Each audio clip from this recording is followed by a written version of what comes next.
एक छोटे से गांव में एक गरीब बूढ़ी माँ सरोज अपने बेटे रवि के साथ रहती थी। रवि एक मेहनती लड़का था जो अपनी माँ के सभी कामों में उनका हाथ बटाता था। रवि हर रोज़ अपनी माँ की सेवा करता और अपनी माँ की हर बात को दिल से मानता था।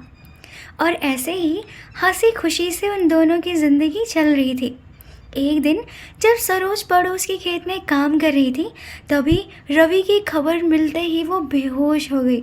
दरअसल रवि कुछ काम से शहर जा रहा था। तभी एक बच्चे को बचाने के चक्कर में रवि का पैर ट्रेन की पटरी में फंस जाता है और वो वहीं गिर जाता है। सेकेंडों में ट्रेन उसके पैरों को काट कर चली जाती है।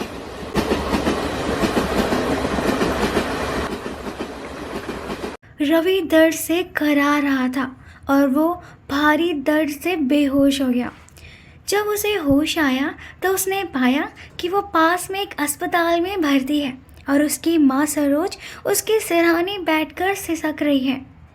रवि ने नम आंखों से अपने पैर की ओर देखा, क्योंकि शायद अब रवि की ज़िंदगी पहले जैसी नहीं रही। लेकिन उसने हिम्मत से काम लिया और अपनी माँ से बोला, माँ, जब मैं छोटा था तब मैंने तुमसे कहा था ना कि अगर मैं कभी मुश्किल में पड़ूं तो आप कुछ भी करके मुझे संभाल लेना। आज मुझे आपके सहारे की ज़रूरत है। ये सुनते ही सरोज रवि को गले लगाकर रोने लगती है। उस दिन के बाद से सरोज पड़ोस के खेत में जाकर काम करती और रवि एक गहन चिंता में डूबा रहता और खुद को कोसता रहता कि मेरे साथ ही क्यों हुआ। फिर एक दिन कुछ ऐसा हुआ जिससे सरोज और रवि की ज़िंदगी ही बदल गई।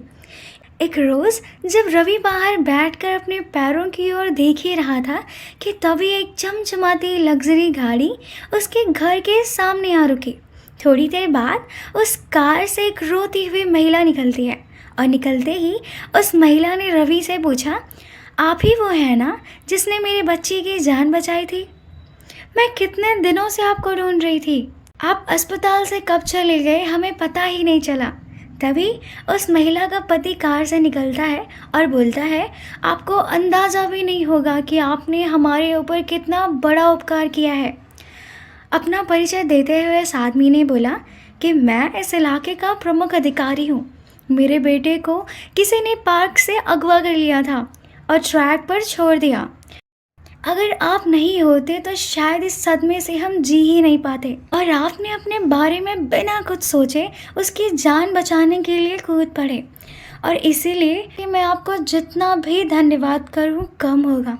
और इसीलिए मैंने और मेरी कमेटी ने आपको ब्रेवरी अवार्ड से सम्मानित करने का विचार किया है, और साथ में आपको एक अच्छा घर और 1 लाख रुपए नकद देने की भी घोषणा की है। हमें खुशी मिलेगी कि आप जैसे सज्जन इंसान इस अवार्ड को मान बढ़ाएं।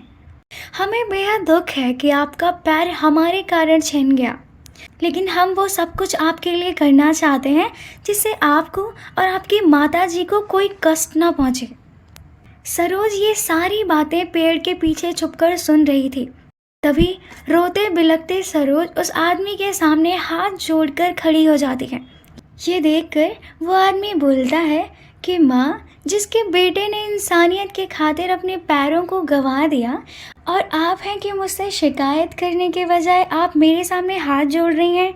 नहीं माँ, ऐसा नहीं करो। धन्य है ऐसी माँ को जिसने एक ऐसे बच्चे को जन्म दिया और ऐसे संस्कार दिए। और इस घटना के बाद पूरे राजकीय सम्मान से रवि को ब्रेवरी अवार्ड से सम्मानित किया जाता है।